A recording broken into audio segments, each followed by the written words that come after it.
Never Show the Monster. I'm Kelly Attaway, and my co-host is Chelsea Hollander, and today we are concluding our series on Tulpas with the infamous man in black. You know him, you love him, the Babadook. All right, so today we're going to talk about The Babadook. Came out in 2014, runtime, hour 34 minutes. Directed and written by Jennifer Kent. Oh, I forgot it was Lady. Yeah. So I'm going to read the summary from IMDb. It's about a single mother and her child that fall into a deep well of paranoia when an eerie children's book titled Mr. Babadook manifests in their home. I mean, it's accurate, but I right. feel like there's a better one-liner for it. Yeah. You could even just do that last bit. Mr. Babadook manifests in their home. Yeah. Agreed. So what did you think of the movie? I really like this movie. I watched it back when it came out in 2014, and I've seen it a handful of times since then. Although I went to watch it last night and realized I didn't own it and was very surprised. So I went ahead and bought it. Was it on Netflix before? Oh, maybe. I think it was on Netflix before, and whenever I went to it, I was like, I'm gonna have to rent it. Yeah. That's weird. This is not a movie I expected to ever go to having to pay for. I assumed a streamer would continue to keep it, or some kind of streaming service would continue to keep it, because it is like one of the most in-demand horror movies. Yeah, the Babadook is a gay icon. The internet loves him. The queers love him. Bring the Babadook also, it to wasn't the people. Netflix, because that's why it became a gay icon, is because they accidentally put it in the LGBTQ Oh, that's how it category. got started? Yeah, they accidentally, I don't know if it was like some of, one of the words in it that they decided, and I don't even know what word. I have no idea how that title got in there, but good job to whoever accidentally did that. I'm trying to think, like there wasn't anything overtly LGBT in it. There was not anything. Yeah, I'm trying to think, was there so I'm going to refer to, now I'm going to refer to the Babadook as it. I'm not going to give it a gender. Does that count? Well, it's Mr. Babadook. He's a he, right? Damn, you're right. Okay, well, I refer to... It is Mr. Babadook. It is Mr. You're correct. You're correct. You're correct. Is there a Mrs. Babadook? Yeah. I'm trying to pick him up. Yeah, I have the same. I watched it whenever it came out. Probably not 2014, maybe 2015. But yeah, great movie. Liked it when I watched it. Liked it again. It is a very... Pretty. It's pretty. I don't know. Did you hear the puh and you're like, what the hell is she trying to say? Yeah. It's there. I'm trying to think of something that I could say that would be critical of it. But I'm having troubles, because I was going to say, I thought the actress who played the mother did an amazing job. She was serving Meryl Streep, you know? Yeah. This whole movie, I was like, you are giving me Meryl Streep vibes here. She went to drama school with Jennifer Kent, and she had her in mind whenever she wrote the movie for her to be the mother, because she knew she could play that range that she wanted her to play.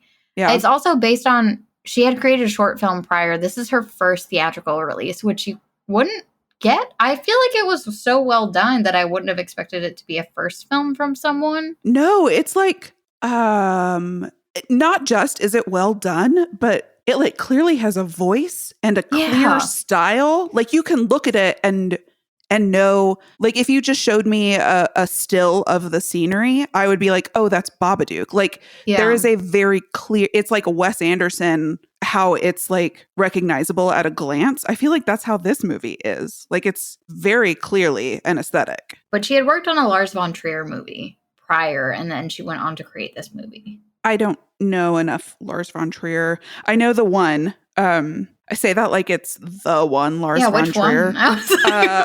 What am I talking about? I watched The House That Jack Built not too long ago. Oh, I was going to say Antichrist. Oh, I forgot that was him. I watched that one him? too. Oh my god, am I off? I thought he was. I think you're right. He is. That's the one with the Green Goblin's wiener. I'm right. I think that's accurate. Yeah, Antichrist, Melancholia. Oh, is that the one with Kirsten Dunst? The Virgin Suicide? Yeah. So directed Kingdom Hospital. Huh. So earlier when I said I don't know enough Lars von Trier, I meant I once went as a character from Kingdom Hospital for Halloween. Anyway, in Hebrew, Babadook means he's coming for sure. I mean, he is, I guess. So another fun fact I learned is that William Friedrich, the director of The Exorcist, said, I've never seen a more terrifying film than The Babadook. I'll be real with you. I've been more scared of films than I have this one. I have too. I think that it's is great, exciting, though. But yeah. Thanks, William Friedkin. And there is a scene in it that is kind of like reminded me of The Exorcist. Oh, where she's like tied down? Yeah. Mm-hmm. And like the way that she's reacting. And I was like, I wonder if the way she took some pointers, tips, that's not how I'm notes from that scene. Notes. So we have the characters.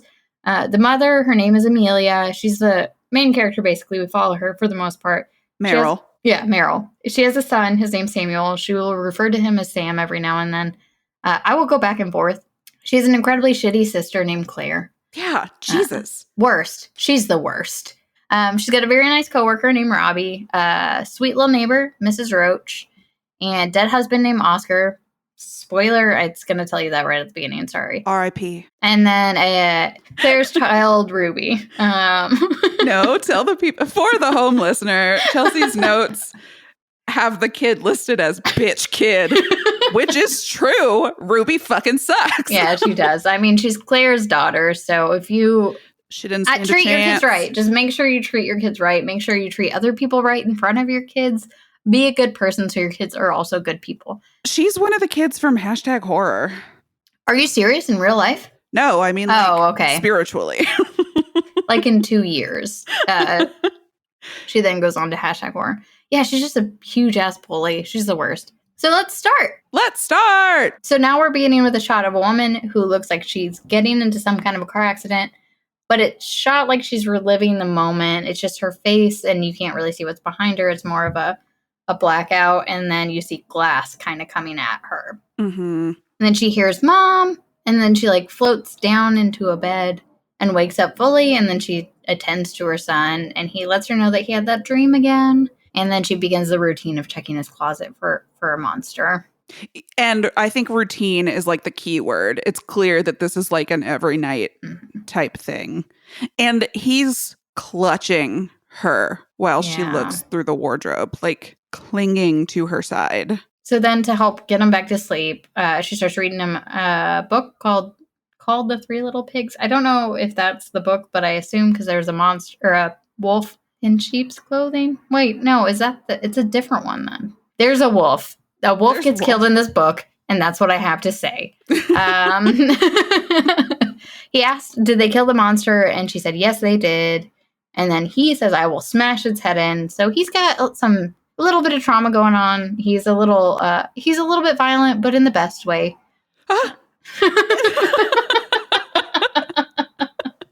He's not actually violent. Well, maybe later, but like, I don't know. He seems to be not violent against most people. I think that's true. But yeah, it's weird to hear a 7-year-old be like, I'll smash its brain in. I'll kill it. I just feel like I also love that accent. Oh yeah, this is Australian. And then he asks to read it again, and she's super annoyed and tired. And he takes up the bed and is grinding his teeth, and he keeps like grabbing her neck and like kicking her. So she tries to move over to one side of the bed, and you can tell she's not sleeping. She's definitely not sleeping. Then it's all of a sudden morning, and there's a short montage of a monster weapon being built, which is kind of like a catapult by Samuel. Mm-hmm. Yeah. And then you hear beeping and snoozing of the alarm clock. She's tired. Big thing about this is she's tired. Yeah. And then she wakes up and she hears a crash, and she goes to check on Samuel. He shows her the contraption he makes, and then he shoots a ball through the window and breaks some glass. It is like a catapult, but it's like a wearable catapult. Yeah, it's pretty it's cool. Like it's super dope. Yeah. Like, you need to foster that creativity. Wishes. Yeah, it's like a backpack with an arm that is deployed by like a parachute pull string. It's really impressive. It just whips a ball through a window. So it's got like some force behind it. This kid is going to be an engineer. But the way that her reaction to the ball going through the window is kind of like, this is the sort of thing that happens pretty often in their house. She's helping him get dressed up as a magician, and he's just kind of talking about magic stuff. And then he hugs her, but she seems to get really uncomfortable with the affection. And then she pushes him off and abruptly says, don't do that. And that's kind of the first instance you get that it's not the happiest of homes. She hasn't given any indication that she's like angry or mean all the time, but you can tell she's still dealing with something at this point. And then she goes to work, and she's at an assisted living facility where she works. That's nicer. My notes say, oh, she works with olds.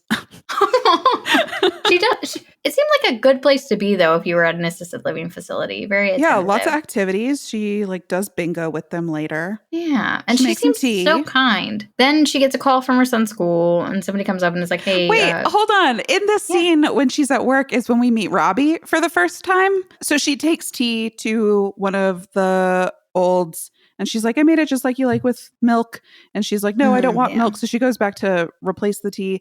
And Robbie comes in and says like, oh, just where you expect a woman to be, in the kitchen.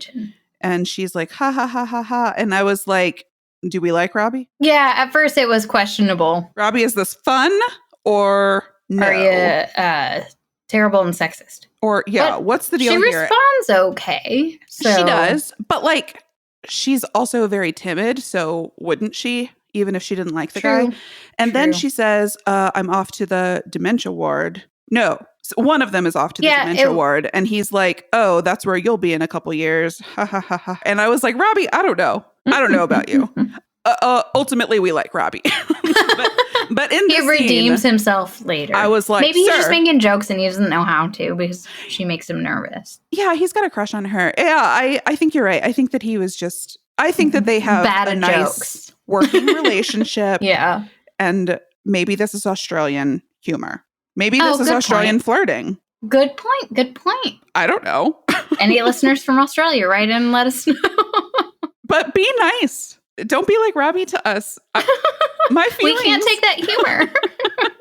Then she goes to the school after they get the call, and her son has brought a crossbow with a dart in it to school. You know, like normal 10-year-olds do. 6-year-olds. He's a little. He's having a time. Vampire Slayer. So Amelia's there, and she's with the principal and the teacher, and she says, "Oh my God, did he hurt anyone?" And the stupid teacher does not answer the damn question. And says a dart could have hit the child's eye or even worse. And I'm like, that's not what she asked. So no, then. Exactly. He didn't take it out. He didn't use it against anyone. It was just there because he's afraid of monsters. You know how we all are. And after some back and forth, they're like, we'll have a monitor follow him and he'll have someone watch him all the time. And she was like, no. He just needs people to be more reasonable and more understanding. And he was like, no, we're not going to do that. And then the teacher's like, do you expect me to take time from my other children to pay attention to your child? I don't want to do that. And then she's like, I will take him to another school. Yep. She takes Samuel to the park as like a treat because they've had a terrible day. And she's meeting up with her sister Claire and Claire's daughter Ruby, who we mentioned earlier. Bitch.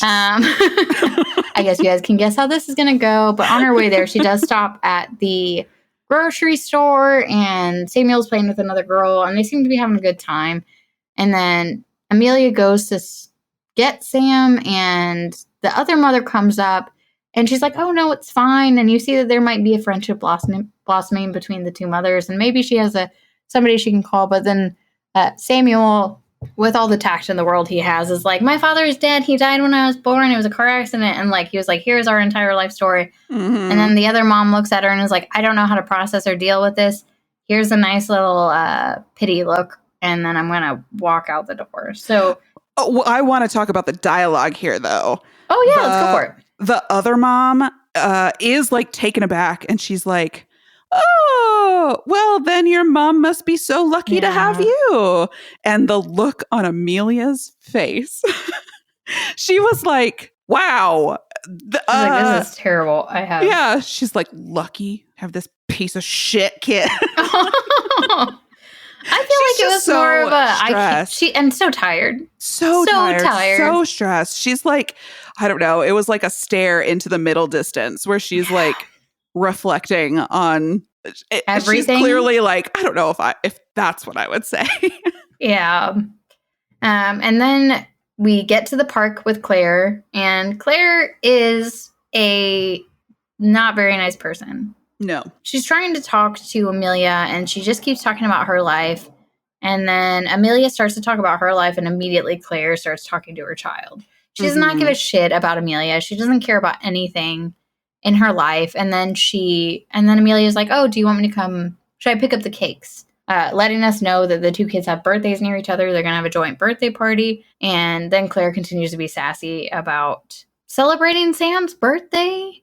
Like, they don't want to have a joint birthday party. Ruby wants to have a separate birthday party that's a princess theme. And she's just like, look, you're making me feel guilty. And this is your fault. And she's like getting angry with Amelia, even though she's not responding to her and she's not doing anything. She was like projecting or something. She was like, I know you're going to get angry or upset about this, and you're not allowed to get angry. It was just a terrible scene, and it made me so sad. Especially because it's not just a matter of like our kids aren't going to celebrate their birthdays together. Like, she clearly it's a hard day. Is holding it against Amelia that she hasn't gotten over the death of her husband. Yes. Like, if your husband dies en route to the hospital where you give birth to your only child, like, that's gonna celebrate that day. No, that's so hard. Like, sure, it's his birthday, but that's big.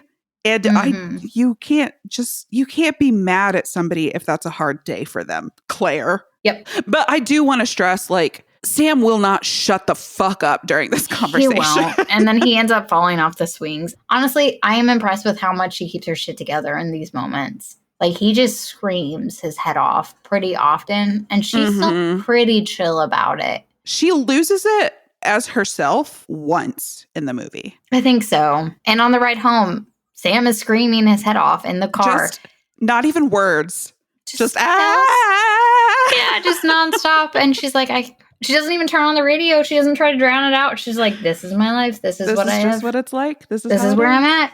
And then they get home, and then we meet Mrs. Roach. She's outside. She's Mrs. Roach. Sweet little lady. She's their neighbor. She greets them.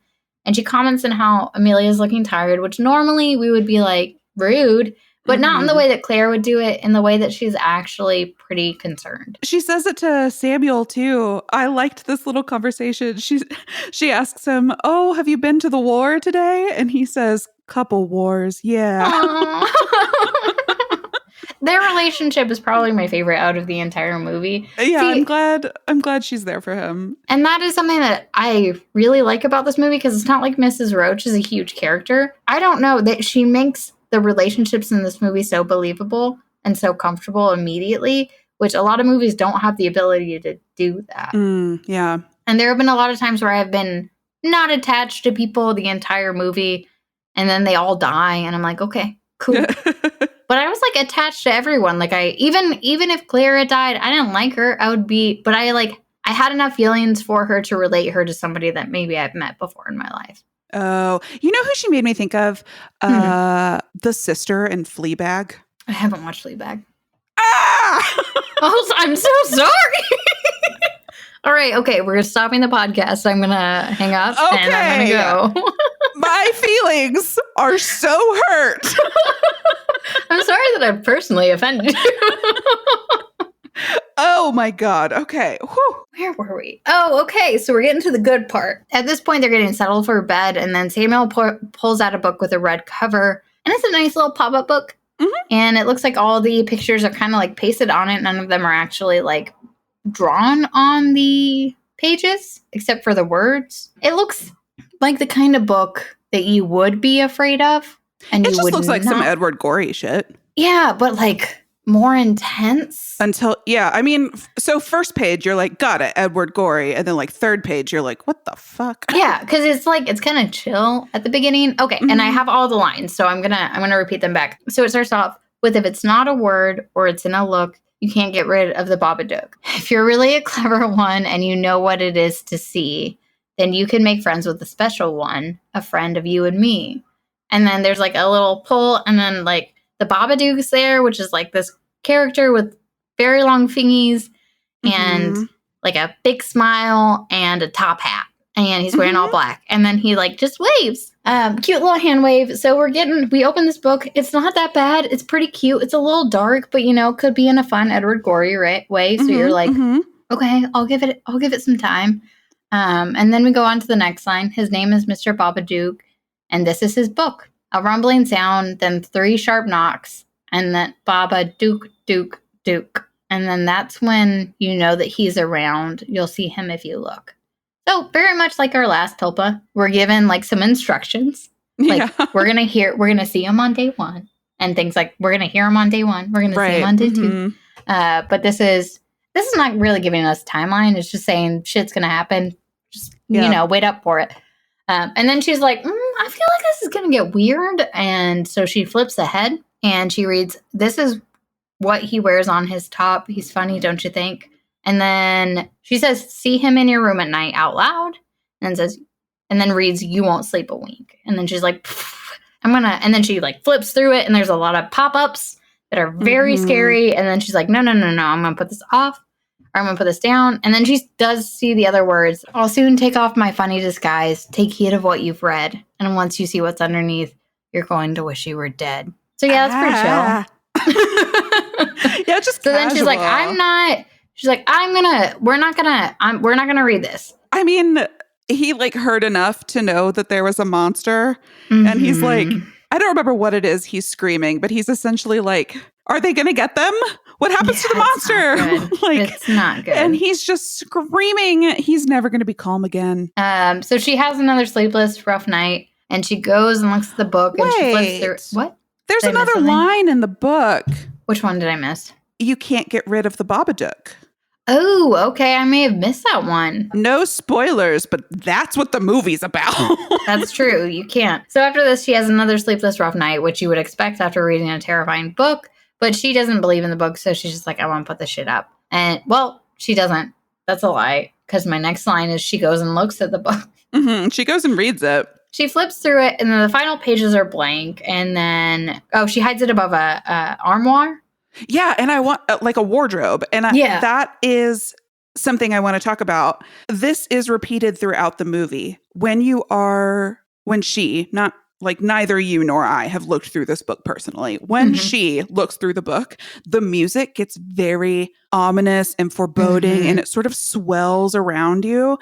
But you don't really notice it until like she puts it on top of the wardrobe and the music stops suddenly. Yeah. Or like she lights it on fire and it stops suddenly. Like the music is great. The music is great. Let's just add in more things that we love about it. Yep. Shout out to music guy. So she ends up putting it above the armoire and she is doing her wardrobe. And she's doing what I do really late at night, watching a bunch of crappy TV and zoning out. And she's petting her puppy. Love the puppy. Bugsy is his name. Little Bugsy. And then she turns off the TV and goes to bed. She's watching a lot of old stuff, some infomercials, what you would do if you had cable. No, not the old stuff. I don't know where she's getting access to the old, like really old stuff. Australian TV is crazy. Oh, good point. I forgot it was Australian. Australian flirting, Australian TV. Australian vibrators, which we see in the next scene. Oh, yeah. Performs a little self-stress relief with a self-massager is what I have. Based on, like, she just saw, it was like an old romance movie. She just saw 2 people who died 100 years ago kissing. And she was like, ooh. Like, I'm into this moment. This steams up my nethers, like, like a chaste kiss. And she definitely has her item is something that was probably not advertised as what it is used for. No. Yeah, I think you're right. But it was like shaped. It looks like my thermometer. It looks like one of the phasers in Star Trek. Like set phasers to orgasm. I'm assuming you wouldn't want to insert that. No. Yeah. Wow. Anyway, so then we cut to little baby Sam and the wardrobe doors are open and he sees something and then he freaks out and he runs into his mom's room. Yikes, while she's in the middle of her time. Final time alone. Approaching almost the end of her time. Yeah. It wasn't so much the middle. Okay, good point. Good point. And then he just screams, he's in my room. And she's like, oh my fucking God, not right now. This fucking kid. Just give me like 10 minutes. She does a good job trying to calm him down. And she's just like, just go to sleep. Everything's fine. Just go to sleep. And Sam is sweet. And he also says he's going to protect her and everything. So her night was ruined, but her kid is still sweet, though terrible. Still sweet. And then she hears some noises while she's like awake in bed after Sam goes to sleep. She's reading what looks like, and I don't know if this is a scene, but it looks like she was reading a textbook. It was a very large book. And I was like, are you going to school? Are you just really interested in stuff? Yeah, I don't know what that was. I agree. It looked like a textbook. Yeah. Books are weird in Australia.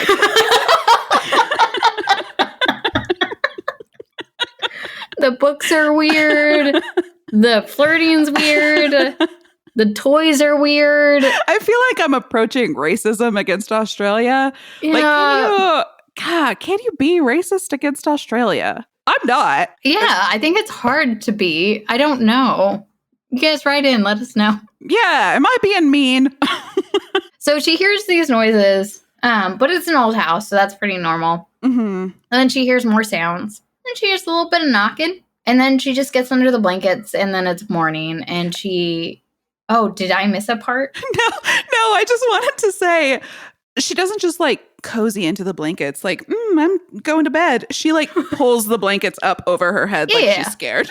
Oh, yeah. She has her ritual as well. No feet, no head outside of blankets. So the next morning, she gets up, and it's very bright out. She's not on time. She's not on time. She's very late. And she calls her work, and she's like, yo, my son is sick. She takes Sam to Claire's. And then she goes to work, and she's running bingo, and it's kind of funny. She's tired as per usual, and she's like just reading, and then she gets like really bored because she knows no one's paying attention. And says it's like the number is 5 billion. Anybody have 5 billion? And then somebody she works with sees her and gives her a really disapproving look. Then she gets to go to the break room, and then Robbie, her coworker, comes in and tells her, you know what? Skip the day. You have a kid at home sick. I'll cover for you. And she said, I'll give you my pay. And he was like, no. You got stuff going on. You do what you need to do. Yeah. So she did what any tired woman would do. And instead of going to pick up her loud, obnoxious child, she went to the mall and had ice cream. I love it. I love this for her. She did the right thing. Yeah, she deserves it. We haven't seen her get ice cream this entire time. I know. Or be alone. Yeah, God, good for her. Amen. And then she looks at her phone after a while, and her sister called her 10 times. So she runs over to her sister's house, and she was like, you weren't at work. I called you. And what are you doing? He started talking about the Babadook, and he was talking something called the Babadook, and it scared the shit out of Ruby. Who fucking cares? I'm pretty sure he didn't scare Ruby. I'm sure Ruby said something really shitty to him first. Yeah, but no, your daughter's a princess. Anyway, so then while they're there, Samuel, like the child, I was going to say adult, he's definitely not, throws a firecracker, which is like a popper, at his mom's foot. Yeah, and it's like a magic trick for him. Yeah. And then they're on the drive home, and she's like, where'd you get that firecracker? And I was going to cut this part out because it's a very non-consequential scene. Oh, but I did like her response where she was like, he was like, you got it for me on the internet. And she said, well, that's the end of the internet. Yeah. I was like, no. And then it cuts to her Amelia making dinner after the drive home. And she looks and sees Mrs. Roach watching TV. And you feel a little warmth because she smiles when she sees her. And seeing Mrs. Roach alone is like kind of sad, but it was kind of like a nice moment between them. Yeah, it's nice that she's like, it's nice that we can check on her so easily. Like, we just have to look through the window over the sink, and we can see little Miss Roach. She's over there just having a cool, casual night. Like, that's nice. We've got these neighbors, like, taking care of each other. Yeah, just being real sweet. And then Samuel's down in the basement doing a little magic show for some of his stuffed animals. And he's trying to tell the stuffed animals how he's going to trap the Babadook. So he shows them like a rope pulley system that he's made. And then he runs up, and does he say something to his mom? I know she gets mad that he was down there. And she was like, all your dad's stuff is down there. Don't go down there. Yeah, she's definitely like anti him going in the basement. That's like so he wasn't performing for just the stuffed animals, but also for a picture of his mom and dad when they were like young and in love. And that's sort of like the basement is like a shrine to dead Oscar. Yep. And I think that that's also important for what comes up later. Yeah. And then there's a knock at the door, and who is it? Friendly coworker Robbie. Love with Robbie. Flowers and a toy. Toy? It was like a model airplane or something. And it was really sweet because he even said, like, this is what my mom used to give me when I was sick. And he got it specifically for Samuel, which was so sweet. So sweet. He's clearly like, he's got hella crush on Amelia. And he's like not afraid to engage with the kid, which I expect is hard to find for single mothers. Like, this is very sweet. He says, I heard you were sick. And then Samuel's like, I wasn't sick, because Samuel doesn't. He doesn't lie, and he's very open about everything. He's like a little George Washington with a cherry tree. He cannot tell a lie. He's like, wait, I wasn't sick at all. Also, he cannot just shut the fuck up for 1 second. That's accurate. He cannot. Is this the point where you were talking about where she snapped at him? Because she did snap at him. Oh, no. This isn't the point I was talking about, but she definitely does. He did say, oh, she won't let me play and she won't let me have a father. And then I think that was like real awkward for Robbie. And I think he left at that point. He definitely leaves. She says something like, no, you're right. He wasn't sick. He just can't behave himself. So I had to take him out of school and now I have to spend time with him. Something like that. Essentially the gist of it. Yeah. So she goes down into the basement and everything's like everywhere. It's not, I don't think it's even how Samuel left it. There's just like a bunch of papers and stuff on the ground. But she like grabs a picture of her and her husband and like holds it and is happy that it's intact. And I think that this is like, I do want to talk about her attachment to the basement. This is, she wasn't mad at Sam for being in the basement. Like, it's not like, oh, Sam, you can't be down there unsupervised. It's dangerous. It's not like that. She's not protecting Sam. She's protecting her shrine of Oscar. Yeah. So like going down there and finding it a mess is like, it's one thing after another with this kid. Yeah. You know, like, God damn it. After this, they're eating potato soup. And she has my own personal nightmare of finding a piece of glass in her food. But she finds one in her mouth, and then she finds another in her soup. And then she of course tells Samuel to stop eating. And then he tells her it's the Babadook. He was like, the Babadook's doing this, Mom. And he's constantly saying, like, I don't want you to die. I'm worried about this shit. Through the whole thing, he's like, I don't want you to die. Like, this kid we were talking about generational trauma in the last one. Like, he has inherited her trauma. I don't think genetically, I think from her behavior. Like, he is so afraid that something is going to happen to her, like something happened to his dad. Yeah. And it keeps coming out in almost every conversation he has with his mom. And like every time he just talks about how he wants her to be okay. He doesn't want to lose her. He doesn't want her to go away. Yeah. And we'll get more into that, I think, in a little bit. She tells him to go watch a DVD. And so he goes and watch what looks like an infomercial for magic. Yeah. And it's the same lines that he was doing as he was pretending to be a magician earlier. Like, this is clearly his magic idol. Yeah. And it was great. Yeah, it was like, the world is full of mysticism, but also treachery. And I started remembering like the Chris Angel DVDs that would come out, and there was infomercials about them. And I was like, oh, is this the same thing? I didn't think about that until just now. You know, Mind Freak, he had his own like DVD set. So good. Is that not what you watched at 2 a.m.? I related to this movie so hard because I did not sleep as a child. Yeah. And I watched so many infomercials. My life was infomercials for a good like 10 years. Girl, same. Mostly I remember like knives. To set it and forget it? Oh. Set it and forget it. Oh my God. we got taken by an infomercial. Like 10 years ago, we bought ShamWows. We did buy But it worked so well. I really have nothing fucking well. I've also used OxyClean. Yeah, OxyClean is also great. I don't know. Maybe we should bring infomercials back. We have changed our podcast topic from interior design and horror movies to infomercials. So thank you guys for joining. I haven't had access to cable since like 2005. Do they still do infomercials? They must. I don't know. I'm going to go back to visit my family in a couple weeks. Mm-hmm. You know what? I'll stay up late. And I'll find out. It's research. It's research. Just FaceTime me. I'll stay up with you. Oh, awesome. Okay, I'm looking forward to it now. You know what? We'll watch Fleabag up until 2 a.m. and then we'll just flip over. Yeah. Perfect. Find out what's going on. You know what this made me think of? This is going to be a bad segue. Do you remember there was a YouTube video that I want to say went viral, but what I might mean is that you watched it a lot. I watched it a lot.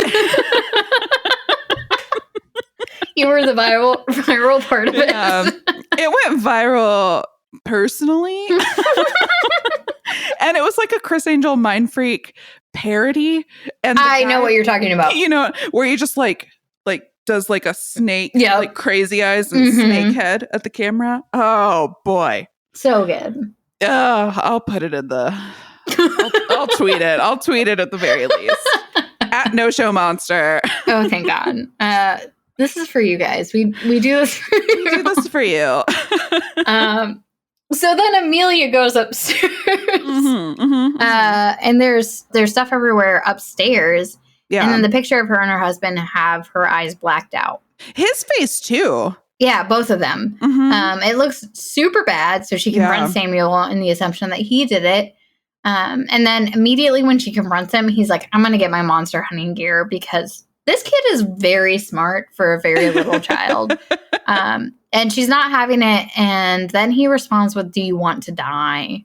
And I remember that just being like and I know he keeps saying these things and they don't have gravity because he's a child, but it feels like he just knows so much more than she does at this moment. And then I just have flickering lights and heavy breathing. Everyone's tired. Mom's got a headache. Sam screams. And then Amelia runs up to find him under his bed. And then whenever she finds him and she pulls him out, he just keeps screaming, don't let it in, don't let it in, don't let it in. She sees when he's yelling, don't let it in, don't let it in, that he has the book. Yeah. So she knows that she hid it. So she takes it and she rips up the pages and then just tosses it in the trash. And to Kelly's point, there is this like unsettling music that's under the surface, but you don't notice until the moment it's gone. Yeah.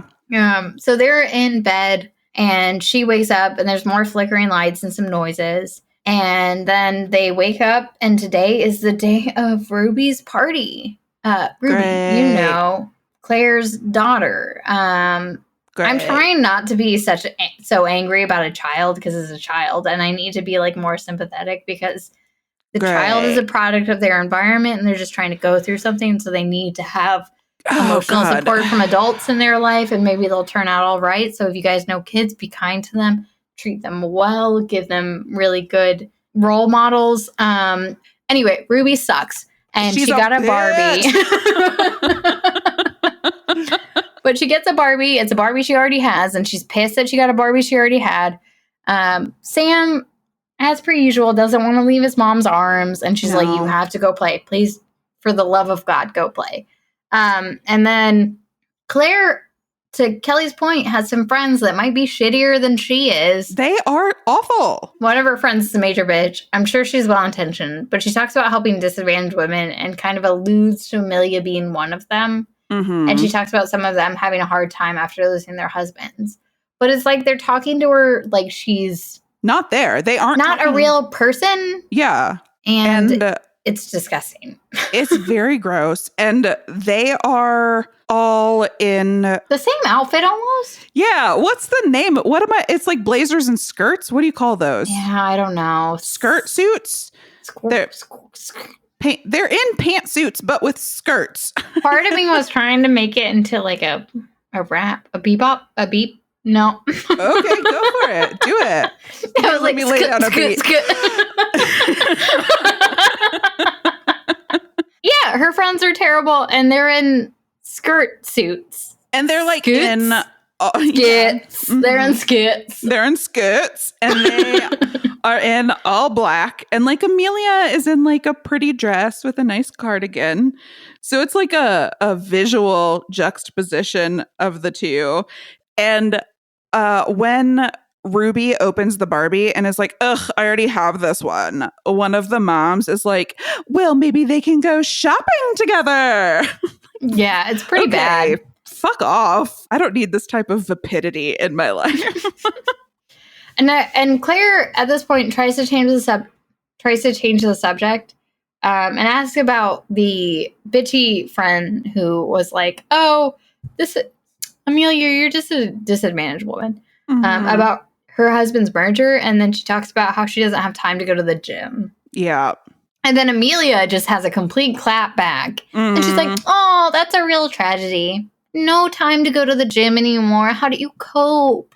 You must have so much to talk about with those poor disadvantaged women. And then Claire is obviously pissed off. But, I heard a mic drop at that moment. And I was like, yeah, Claire, you're hanging out with some shitty people. They do not understand the world or anything. It's like clear that she works with underprivileged women, quote unquote, as like a resume builder. Yeah. Like it's not out of empathy or out of a want to help people. It's absolutely not. Oh, this makes me a good like I'm buying my way into the good person club. Like fuck off. Fuck all of them seem that way. Like I mean, they're all agreeing.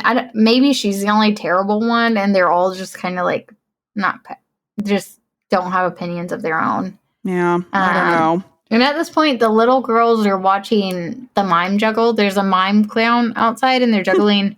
And then Sam is just doing his best to stay out of the way. He's not bothering anyone. No, he like hides in their like treehouse. Yeah, and he's gone up, and he's like, I'm gonna be alone. I'm overwhelmed. This is uncomfortable. Yep. And Ruby, the beautiful, kind cousin that she is, goes to find him just to bully him. She's just a piece of shit to him. And she says the meanest things I've heard anyone say to anybody. And then Claire is also being completely shitty to Amelia at the same time. So they're both getting berated by the same family. Yeah. Amelia then calls out Claire on how she's being selfish and she never wants to hear about how Claire's doing. And then Claire just straight up is like, I hate your child. Yeah. You're not getting over your husband dying. What's the matter with you? And she's like, oh my God, I don't talk about him. I don't say anything about him. I don't bring him up. Right. I'm doing what I'm supposed to do. What the fuck is your problem, bitch? But she doesn't say that because she's so much nicer than I am. Claire also accuses Amelia of hating Sam. She's like, I hate being around your kid, and I can tell that you feel the same way. But I don't even think that that's true. I feel like she gets annoyed with him. That's true. I feel like she gets annoyed with him sometimes, but I feel like I don't know. I feel like she still loves him. I feel like she's annoyed sometimes, but I feel like she still loves him. I feel like that's accurate based on how the movie ends. I think that you can love somebody and hate being around them. Yeah, that might be true. So everyone's being real shitty, and Ruby and Claire are just saying the worst possible thing they could say to the person that they're talking to. And Ruby tells Sam that his dad died because he didn't want to be with him, and his mom doesn't even want him.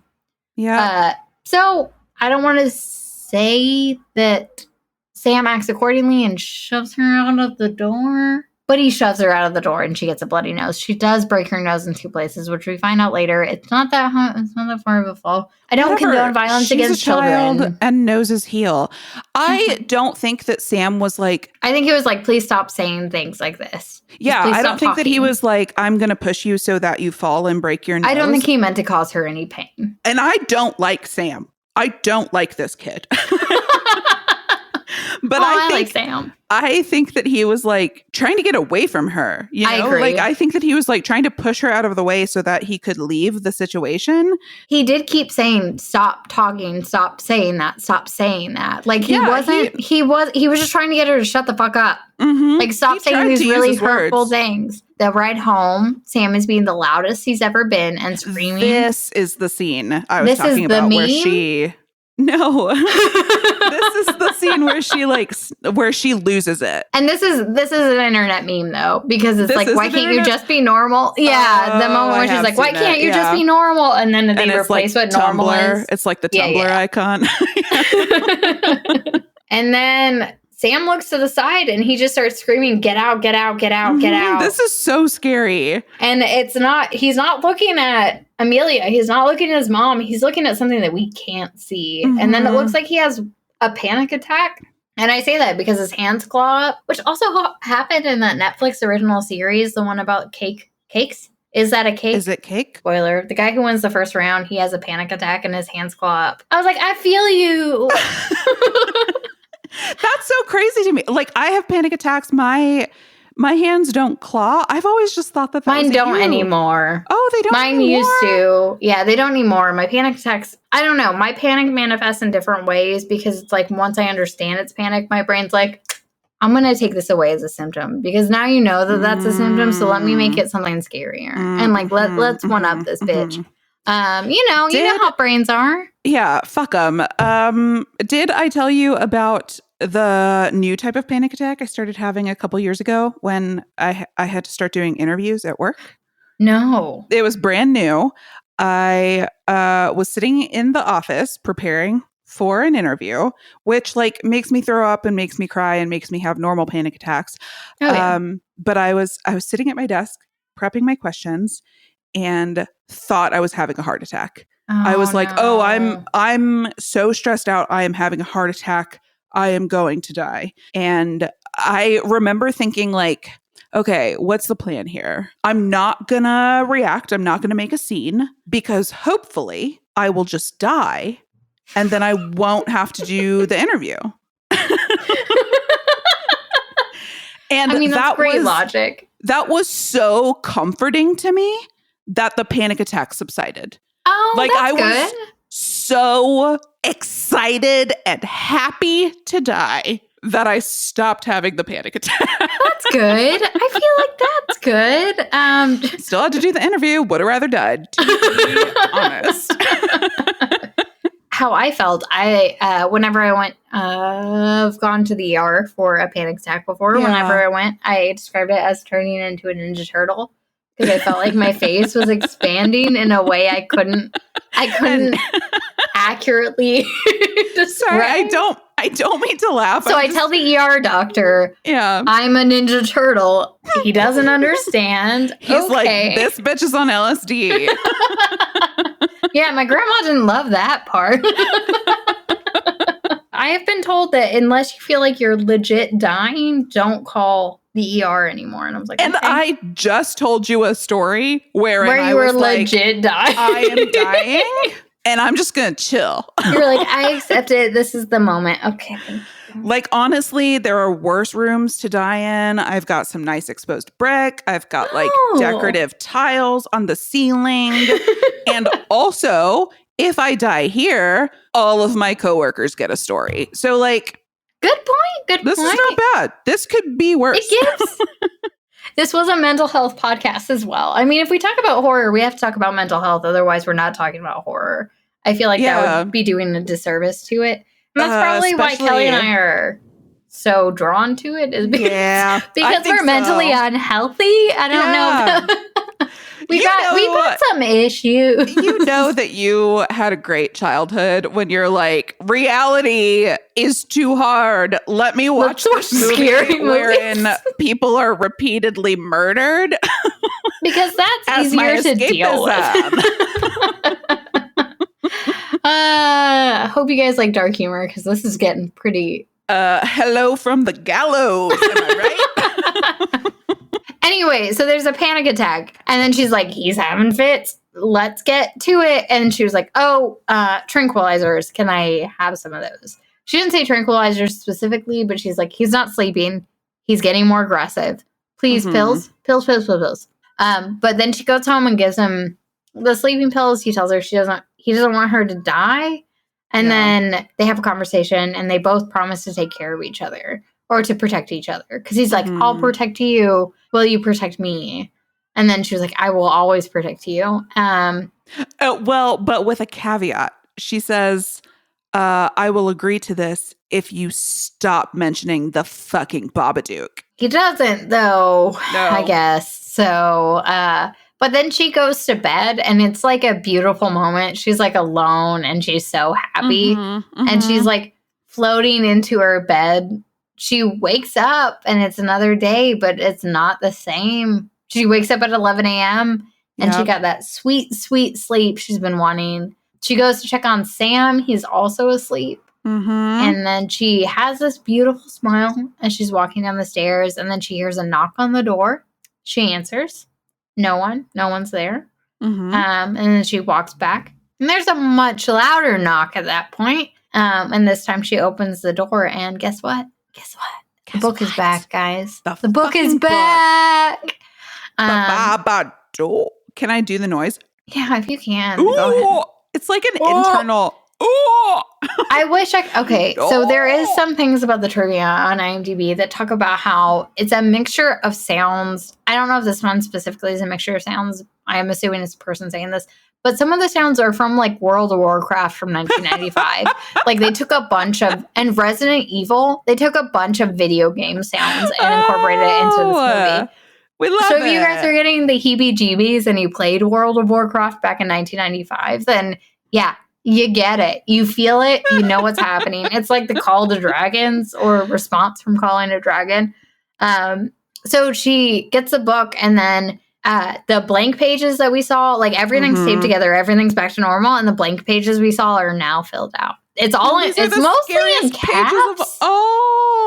And it says, I'll wager with you, I'll make you a bet. The more you deny, the stronger I get. And then there's like a huge pop-up of what the Babadook is, or like a shadow monster.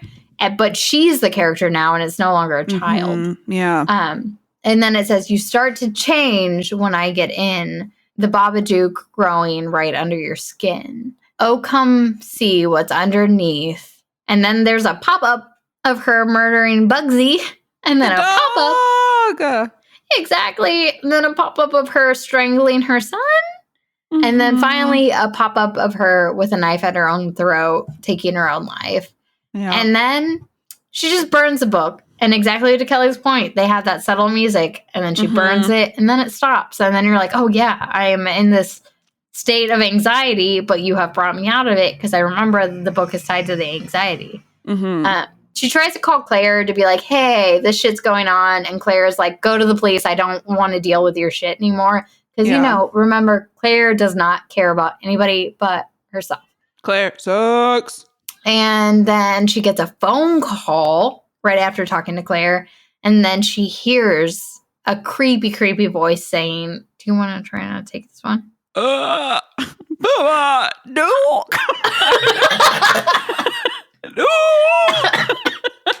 It's like it says Babadook, Duke. So like in the book, but it's like it is the creepiest voice I've ever heard. Yeah, it's not good.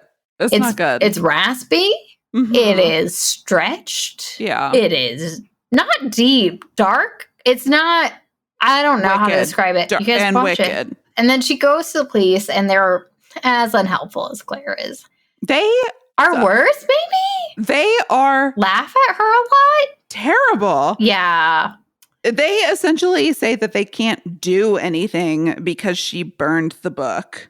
And she feels judged. Yep. At some point, Amelia looks behind, and there is a jacket and some gloves and a top hat. And the gloves have the thingies of the Babadook. So she sees this representation of the Babadook behind them, and then she thinks that maybe they're in cahoots.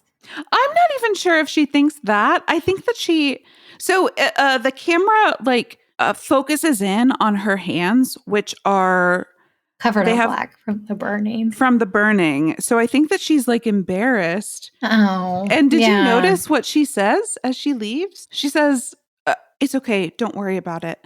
Like, what? Oh. You shouldn't have to comfort the police about your stalker. It's okay. Don't worry about it. No, honey. They should absolutely be worrying about it, sweetie. So that was a huge bummer. Yeah, she just leaves. tells them not to worry about it. And poor thing. To that poor point, Amelia. that gives more context around who she is, that she thinks she's, I don't know, taking up more space in the world than she needs to, but that's not a fair. She believes that something is stalking her and her son, and she is apologizing for taking up the police's time. Like, exactly. That sucks, Amelia. Yeah. And then she gets back to the house, and Mrs. Roach is taking care of Sam, and he explains that she has Parkinson's. Yeah. Amelia snaps at Sam, and then she tells him that he doesn't have to say everything that comes to his mind. But Mrs. Roach is incredibly understanding, and she's like, no. That's fine. That's just how he is. He likes to tell the truth. He likes to say things as they are. And then as she's talking to Amelia, she's like, it's like how Oscar was. Yeah. And Oscar was her husband, and then Amelia snaps at her.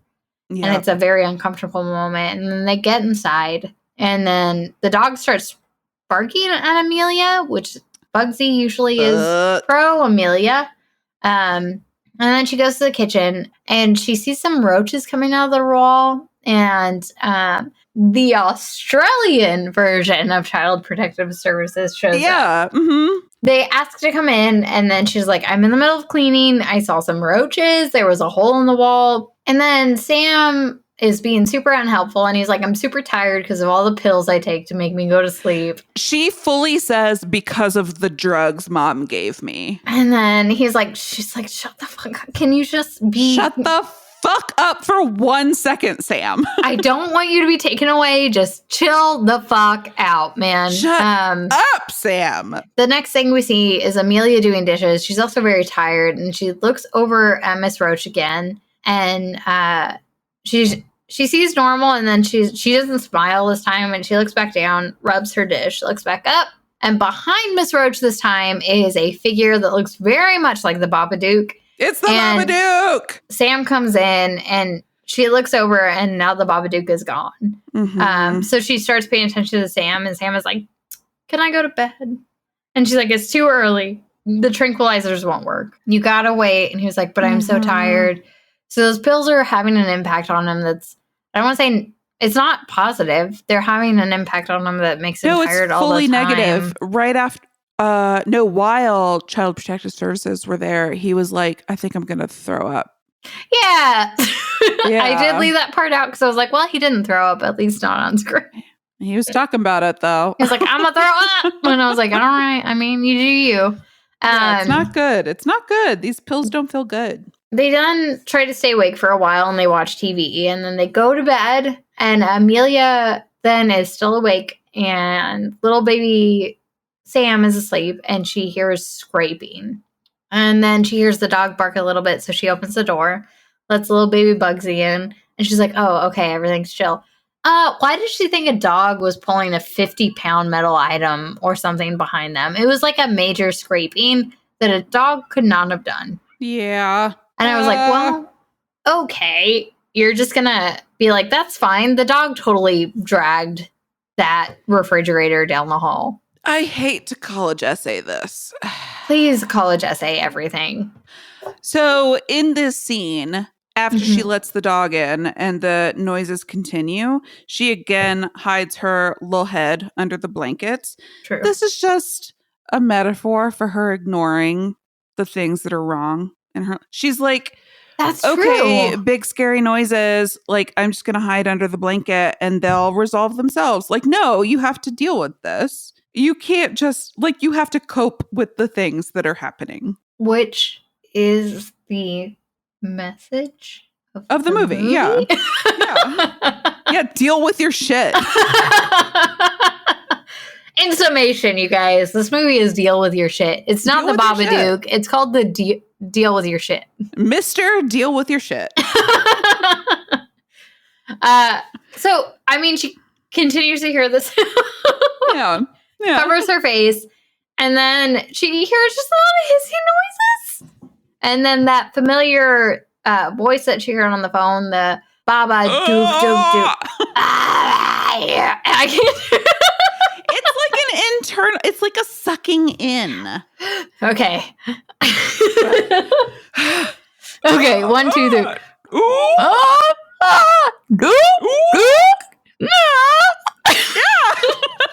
Are we Are we from a horror movie or are we from Star Wars? What's happening? It has to be like rough. Okay, let's try it again.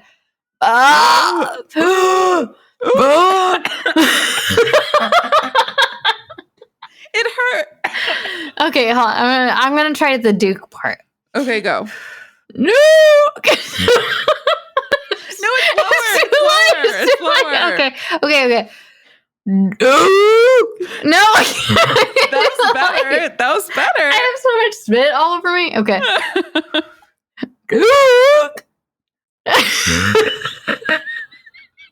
It's not bad. It's not good. It's not good.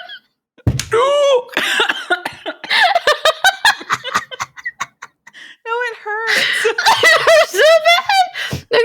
Okay, let's try and do it at the same time. Breathe out. Okay. No. Okay, we gotta stop. I'm gonna get sick. I feel like I'm causing damage. Like my cough is much lower. My throat hurts. Okay, guys, for the listener at home, don't do this at home. So she pulls down the blanket. Podcasting. This is good radio. She pulls down the blanket. It's on the ceiling. It's on the ceiling. So scary. And it comes down at her face. And then she seemingly wakes up, turns on all the lights, goes downstairs, and is like, We're going downstairs. We're going downstairs. All the lights on. All the lights on. Wait.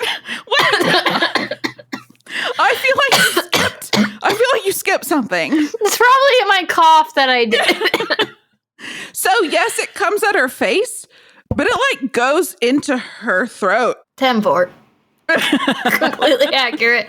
Yeah, it goes into her mouth. It goes into her body. And then, yes, she grabs Sam and she goes downstairs. And then she's going in and out of sleep and she's watching a bunch of creepy old shit. She's tired and she is sick and she calls into work and they're basically like, we're going to give away all them shifts.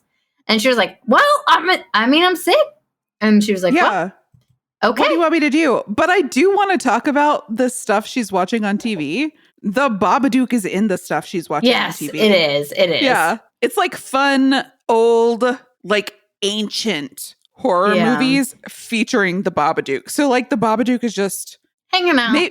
Do you think this is why he's a gay icon? Like he's just in the background hanging out. He's always been around. He's like a theater star. He's like Cher. Makes sense. Where was I?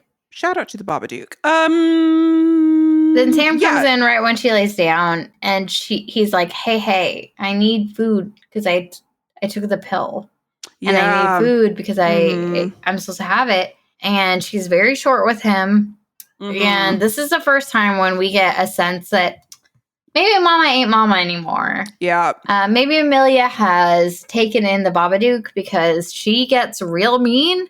And she turns to Sam and she says, why don't you go eat shit? If you're that hungry, go eat shit.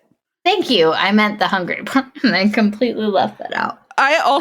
She also says, why do you keep talking? And I was like, Babadook. Like, why do you keep talking? I missed that part. That's a good point. Shut the fuck up, Sam. I'm on the Babadook side. I'm on Team Sam. I think he is I think he's just a little baby that needs love. She then goes to apologize to him after this moment, and he is huddled up in the corner. He is very scared. And then she keeps pleading with him and tries to appease him by being like, hey, we'll go to this burger joint, Wally's, that you love so much. Let's go. So then they end up going to Wally's. And you know what? Sam is pretty okay in this scene. The kids behind him can fuck off.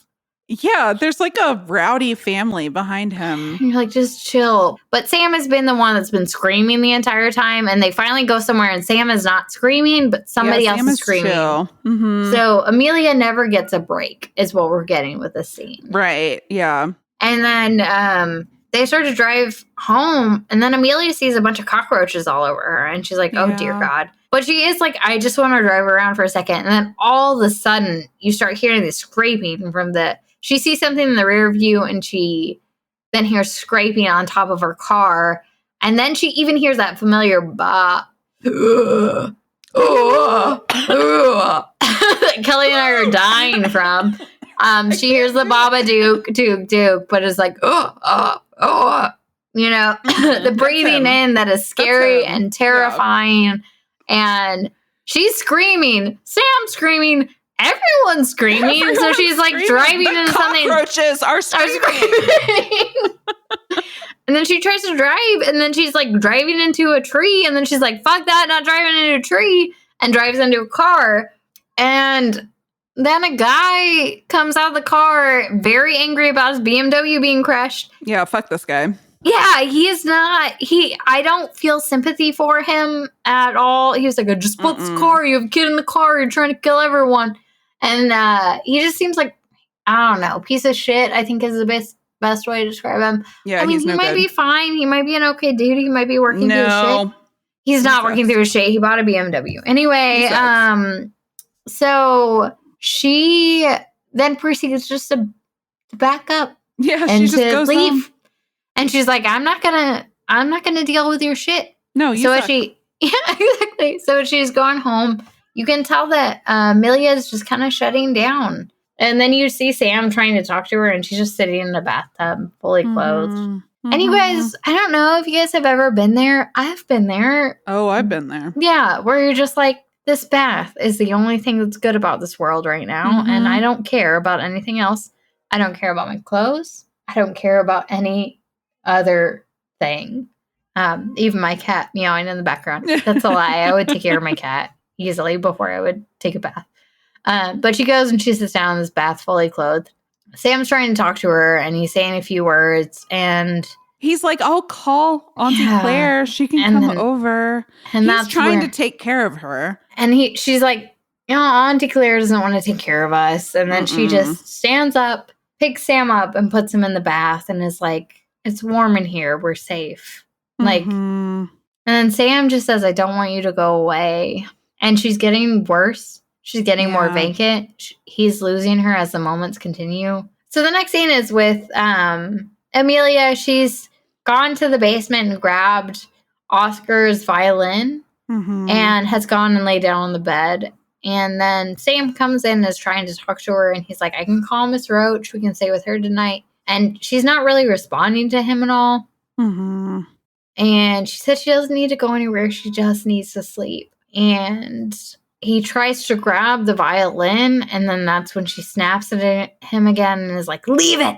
Yeah. And it's jarring and uncomfortable, and you feel so bad for both of them in that moment. She finally falls asleep, and then there's whispering, and that whispering is, there's something in the house. And then, in the scariest voice possible, I cannot mimic it. If you guys want to watch the movie, I would say watch it for this moment alone. But whatever says there's something in the house after that is the scariest sound I've heard. It's like a screaming, but silence at the same time. And what? Is this Oscar? I don't know. Who is this? Is this just her paranoia? Maybe. So she goes downstairs and she gets to the kitchen, and Sam is calling Miss Roach, being like, can we stay the night? And it's Mrs. Roach. She's super sweet and concerned. And then Amelia comes down. She's pissed that he's calling someone. Mad. And she grabs the phone and says she's fine, just has a headache. Everything's fine. Talk to you soon. But she's fucking losing it. She's losing it. She's lost it. She starts screaming at Sam, and she starts tearing apart the phone. She takes the batteries out of the phone, and then she pulls a knife and is like, is this what you want? Yeah. And it looks like a crazy person. And then she walks to the hall and cuts the cord to the phone. And then she goes and she's like, you know what? Nothing's getting in tonight. I'll make sure nothing's getting in tonight. But she is angry at Sam. She is holding a knife. And she goes and she locks all the doors. And then after that, she's in Sam's room. And he's like, I don't want to take this pill. And she's like, no, you're going to take the pill. And he was like, but I don't know. It makes me feel funny. And then she's incredibly mean. And she says, I'm the parent, you're the child. Take the pill. And she has like big time grown-up voice. It's like, I'm the parent. Yeah. For sure. That was perfect. It's like from the diaphragm. Yeah. And it was awful. And then she goes downstairs and she's doing the thing where she watches Sam palms it. She gives him the pill, Yeah. And she like checks in his mouth and under his tongue, but he's hidden it in his little hand that I'm sure is grimy because he's 7 years old. But he is smart enough to know that shit's going down and he doesn't want to be asleep for it. Mm-hmm. And he knows that she's bad. He knows that there's something up and it is not good. She goes downstairs and she's watching TV again and she's out of it as per usual. Mm-hmm. And she looks over and sees Sam's body covered in blood. Yeah. And then screams and she hears mom. She hears Sam saying mom. And then she like snaps out of it and she sees Sam scrunched up in the corner, but she also has a fucking knife in her hand. She's cowering. She's not cowering. He's cowering. She's hovering over him with the knife. He's terrified. That could have been the moment, like what she was seeing could have been moments after what she was actually seeing. Right. And then Amelia, I can't tell if this is the same night or in the morning because of the way that the lighting is. This is the same night. This is the same night. She brings him ice cream to make up for scaring the shit out of him. Yeah. It's like ice cream with marshmallows on it. Oh, I know I almost murdered you with a kitchen knife, but here's some ice cream. Chill. And she says, there's more where that came from. Like that solves the problem. Up for it. And she watches more TV and sees a news report of a woman who killed her son with a knife. Another hallucination. Mm-hmm. And then she sees someone peek out the window and it hurt. It's her. It hurt. And so in this hallucination about the mom on the news who killed her kid, the police come in and shoot the mom, and the mom is taken out dead as well. But then the news media capture her looking out the window. That's scary. Oh, and and in the news it says that one of their bodies is found in the basement. Yes. Which is like the child's body is found in the basement. The child's body is found in the basement. Fuck. And then she seemingly wakes up or not, or is still in that moment, and then the light bulb bursts. Mm-hmm. And then Sam's gone. She looks over at where Sam was sleeping. He's no longer there. Yeah. And then he's next to her and he's sleepwalking. Or is he? Or is she? Or is she? And then he tells his mom to wake up. And then she's like, I don't need to wake up. You're the one asleep. Mm-hmm. I'm not the one asleep. You're the one asleep. I mean, that's how I approach every argument. I'm not the one who's freaking out. You're the one who's freaking out. She says, don't go down in the basement. It's not safe because he goes to walk down the basement. Yeah. And then she's like, okay, I'll follow you. And then she follows him.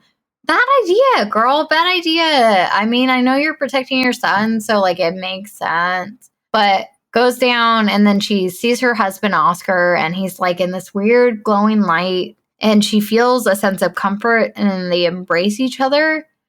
And then he's like, we can finally be together. And then she's like, I thought you were dead. This is the best moment of my life.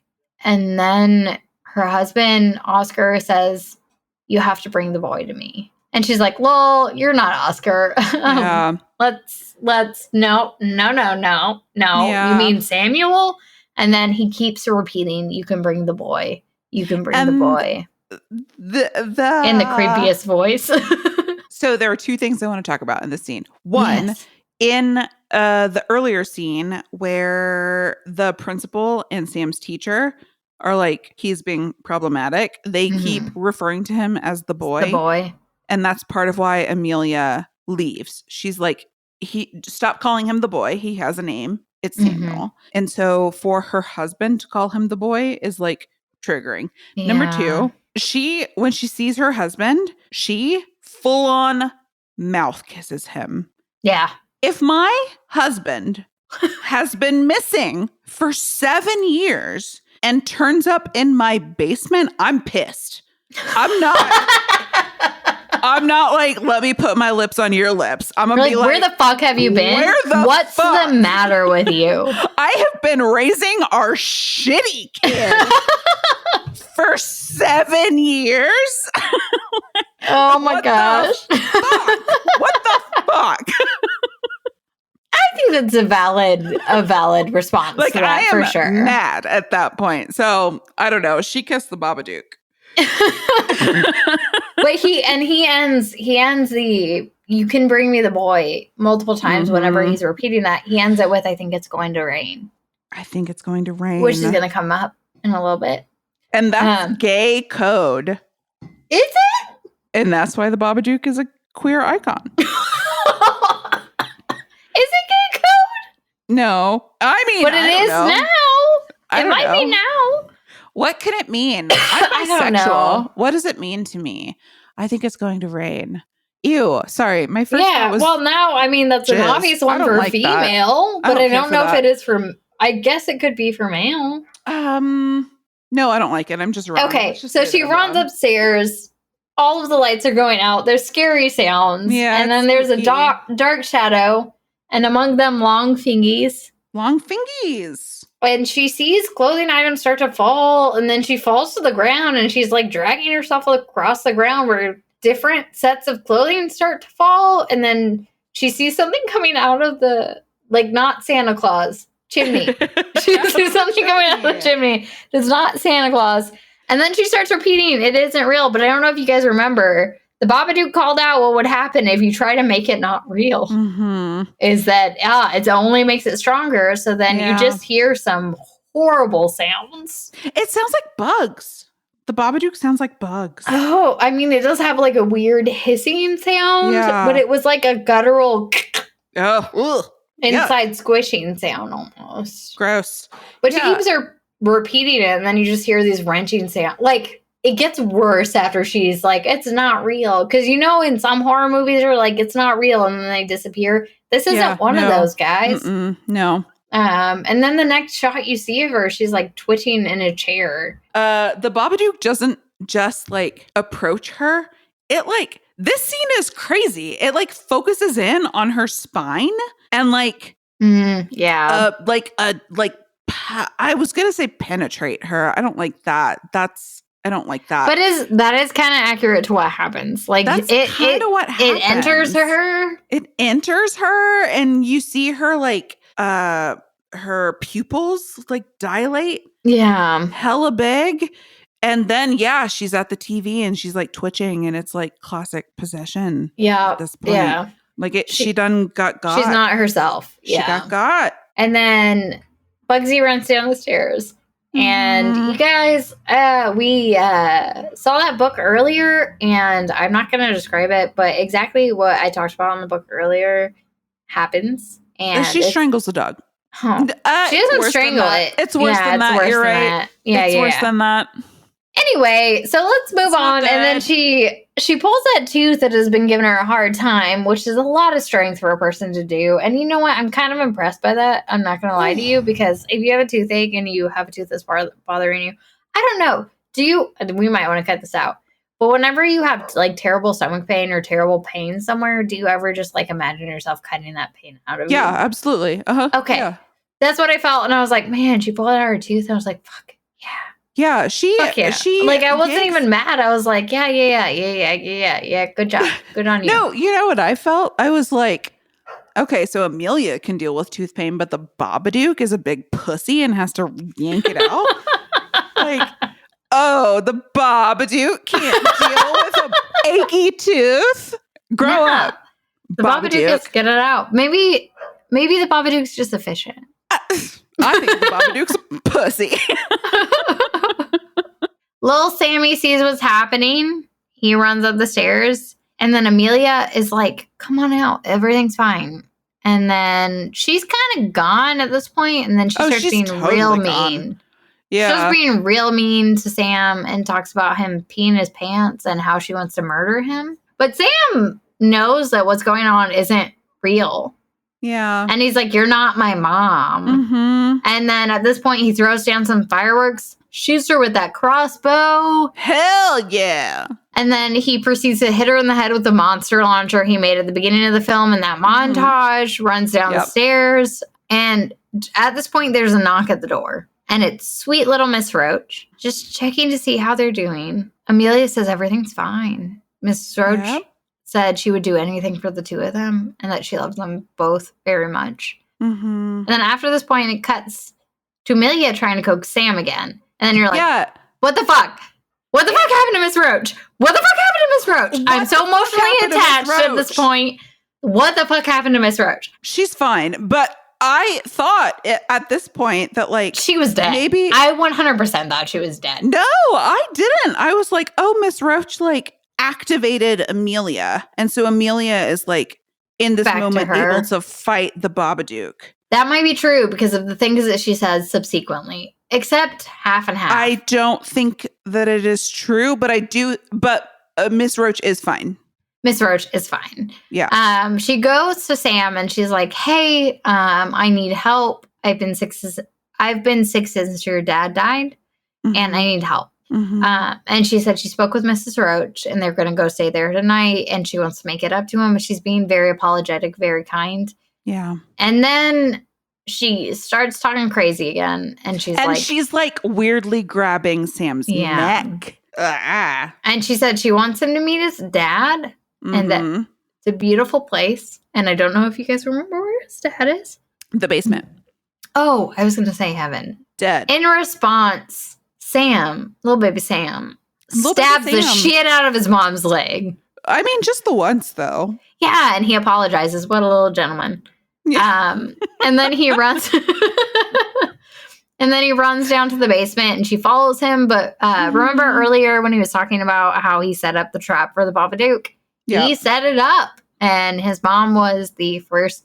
I mean, his mom was the Babadook. She's the Babadook. So he did what he had to do. And he made her fall down the stairs. And she bonks her head. Yep. So she gets tied down, and she does have an experience that's very much like The Exorcist. I know we talked about it before, but she like freaks the fuck out. Yeah. But then sweet little baby Sam says, Mom, I'm not leaving you. And he's scared as shit. And she's scary. But they promised that they would protect each other. And that's exactly what he says. We said we would protect each other. And then he even says, I know you love me, but I know you won't love me because the Babadook won't let you. The Babadook won't let you. But I love you, Mom, and I always will. And it's so heartbreaking. And she ends up getting her hands free and then choking him. So, I mean, his words weren't enough. But she does get to a point where she's like, oh, no, what the hell am I doing? So she's laying on her back. She's still like mostly tied down. And she is choking him above her. And he is like caressing her face. Yeah. And that's See, how can you not like Sam? He's just a sweet little baby. He's going through a hard time. He's got a lot on him. Here's what I'm saying. I respect Sam's struggle and I wish him well. I do not want to spend even a moment with him. That's valid. You know I mean, he's hard to be around. He's hard to be around. But he has so much love, and he expresses that to his mom. And she stops before it's too late. And then she's like, I'm going to vomit this black stuff, this Babadook. Do you remember in Possession of Michael King when I was like, black vomit, that's classic Possession. And everybody was like, boo, Kelly. It is classic Possession. Well, it seems like she vomited out the Babadook. So they hug and then they go upstairs. And then Sam's like, but Mom, the Babadook doesn't go away. And she's like, what the fuck are you talking about? And then the book fully says you can't get rid of the Babadook. They're Australian, so they say it like that. And then little Sam gets grabbed and pulled up the stairs. And Amelia tries to grab him, or they go up into the room and he's like being thrown around the room. He's being tossed against a wall. Yeah. And then Amelia grabs him and they jump on the bed and the bed starts shaking and she starts yelling, what do you want? Yep. And then a creepy from the darkness comes out and is her husband. And he just reenacts the entire scene of them getting in the car accident on his birthday. And in this moment, she's like, you can tell she's just like completely crushed with her grief. And then she lets out this yell that I like is a painful scream. Like it is a painful scream of loss. Yeah. And you can tell from how she's letting it out. And she takes a second after this happens. And then she has her son and then she gets that strength. And then she has Sam with her and she's like, you're not going to touch my son again. And if you do, I'm going to fucking kill you. but she's like screaming at it. It's not like a somber moment. It is an intense moment. Air and screams are coming from both sides. Mm-hmm. And then she's just screaming back at it. And then she lets out this big scream. I put the screamiest scream. And then I put a mother's scream. And then I put a mourner's scream. Because you got it. That's exactly what it's both of those things. You got it exactly. She's protecting her child, but she's also mourning the loss of Oscar at the same time. And you can feel it in how she's putting that out. And once again, props to the director, props to the actress. They completely encapsulated that in a perfect moment. You're absolutely right. She is mourning the loss of her husband. I think that in addition to that, she is mourning the loss of her loss. For the last 7 years, she has been clinging to this grief and hiding behind this grief, not just in her external life, but even when it comes to her son. And so in this scene, she is screaming and she is like, what she says is, "You are nothing. Yeah. You are nothing. This is my house. You are trespassing in my house. And if you touch my son again, I will fucking kill you." She is finally properly taking ownership of being Sam's mother, while also addressing her grief at having lost Oscar, and I think at having to move past her grief at losing Oscar. This is a very emotional scene. Yeah, incredibly. And I think that anybody who has lost somebody probably is going to take something from this scene. Then there's this idea of the Babadook, and it is clothing, and it falls to the ground, and then she goes up to touch it, and it still rains up. And I think that this is also a testament to grief. Yes. No matter how much you conquer it, it's still going to creep up no matter what. Yeah. And then it goes down into the basement, and she goes and she locks the basement. And then the next scene, Miss Roche is alive. Yay! Very happy. Roach. Everyone's smiling. Everyone's rested. And the birthday party is going to happen at their house.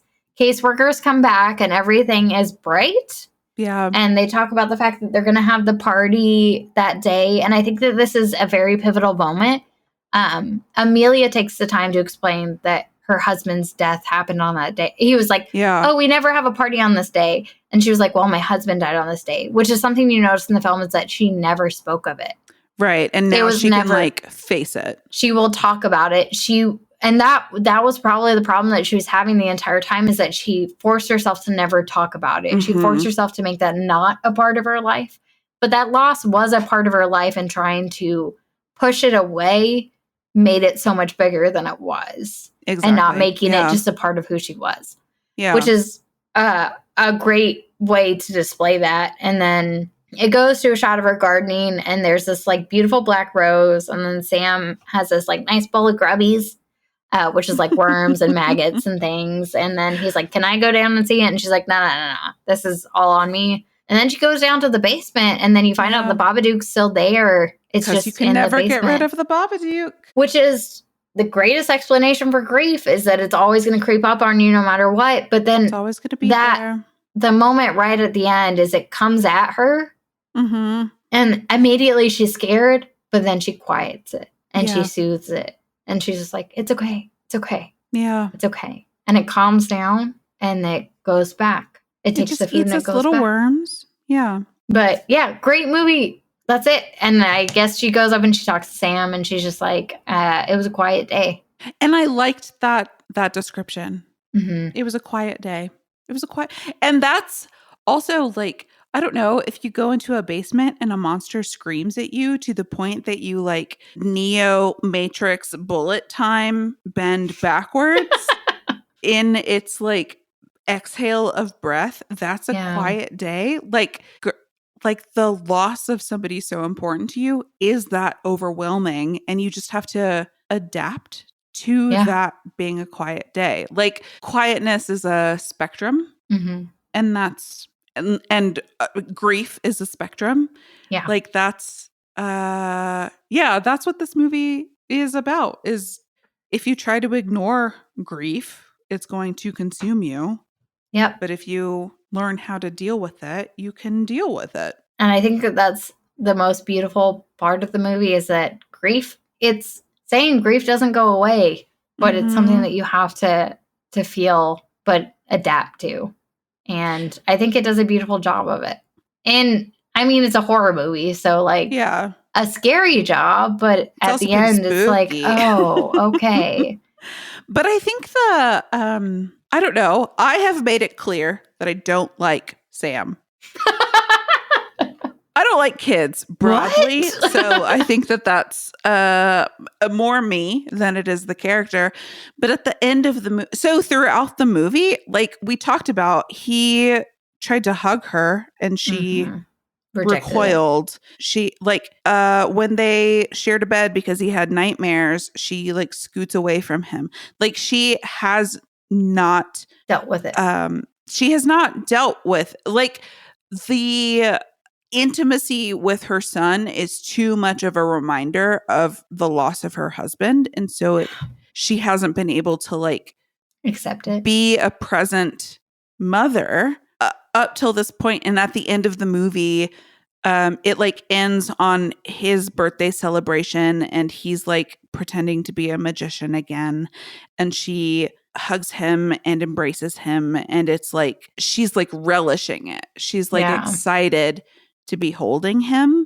And I think that that's so indicative of the growth she experienced by addressing the grief of the Babadook. No, I think that that's 100% accurate, is that you have to, if you can't deal with the things that are holding you back, then you can't cradle Sam. She couldn't cradle Sam until she dealt with those demons in her life, those metaphorical and physical demons. And I know that this is a series on tulpas. So the Babadook is a tulpa that she created from her grief. Yeah. And to tie it back to that, but like that is grief. It is just talking about grief as a monster. And I mean, aside from Bugsy, like everyone got out okay. Oh, Bugsy. So the director, Jennifer Kent, stated that the American distributors were willing to help raise the budget on the condition that the Babadook be killed at the end. That fucking sucks. But she refused. Sucks. Yeah, as it represents inner demons and like mental illness or suppressed trauma, which can stick with people for the rest of their lives. She didn't want to give the impression that something like that could simply be killed and life would just return to normal. So instead, she financed it through crowdfunding. Hell yeah. So, I mean, it's amazing. I'm so glad she did it. This is a beautiful movie. I liked this one a lot, and I liked her conversation on it. Yeah, this was good. It was great. Especially. Ooh. Oh, wow, that was pretty good.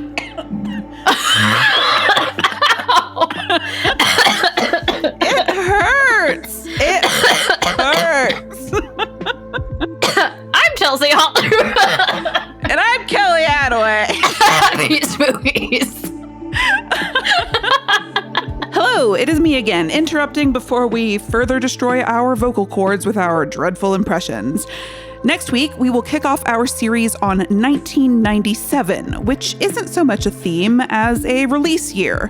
We'll be starting off with Guillermo del Toro's creature feature, Mimic, about a smoking hot entomologist who creates a breed of cockroach designed to stop a plague, but they end up doing so much more than that. Find where to find it on justwatch.com. And hey, if you're digging the show, we'd really appreciate it if you'd rate and review it over on the old iTunes. And don't forget to tell your friends. I promise we're not a cult. Yet? Should we start one? Let us know on Twitter, @NoShowMonster. Okay, love you, bye. Happy Spookies. He's on his way. Oh.